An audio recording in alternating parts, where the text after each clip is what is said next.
Hello! Pour ce deuxième jour du calendrier de l'Avent, je vous emmène découvrir l'un des monuments les plus emblématiques de tout Paris, le Louvre.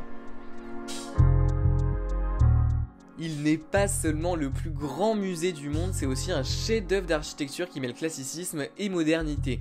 Aujourd'hui, nous plongeons dans les secrets de ce monument unique qui incarne l'évolution du visage de Paris à travers les siècles.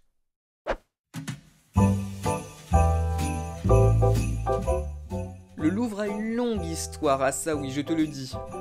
Construit au XIIe siècle sous Philippe Auguste comme château fort pour protéger Paris, il a peu à peu évolué en résidence royale. François Ier le transforma en palais de la Renaissance au XVIe siècle, marquant le début de sa mue en symbole d'élégance architecturale.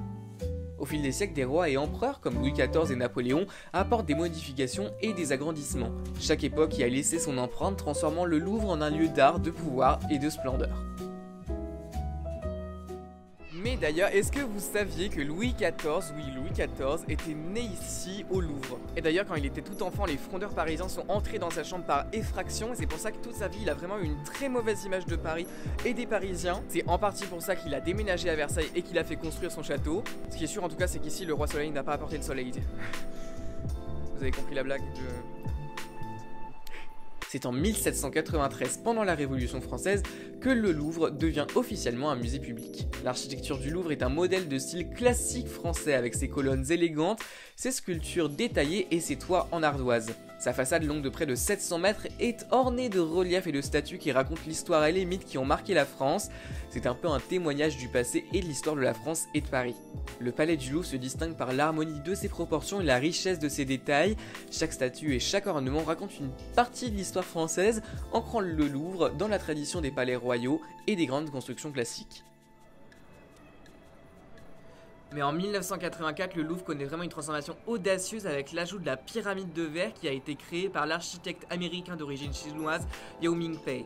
Composée de 673 plaques de verre, la pyramide est à la fois légère et imposante. Elle devient l'entrée principale du musée, accueillant des millions de visiteurs chaque année. Ce choix de design audacieux symbolise le dialogue entre tradition et modernité et positionne le Louvre dans le monde contemporain finalement. Et maintenant, je pense qu'on peut dire que le pari est réussi, vous trouvez pas ?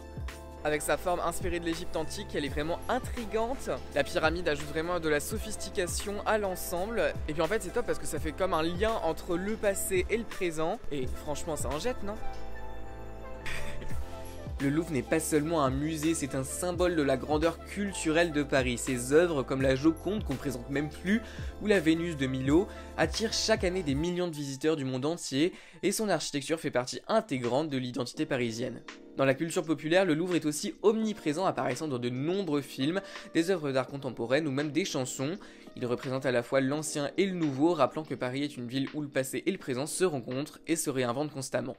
Finalement, le Louvre, c'est un monument vivant où se croisent histoire, modernité et design. De son architecture classique à sa pyramide de verre, le Louvre incarne vraiment l'esprit de Paris, une ville où chaque pierre raconte une histoire et où chaque recoin cache une œuvre d'art.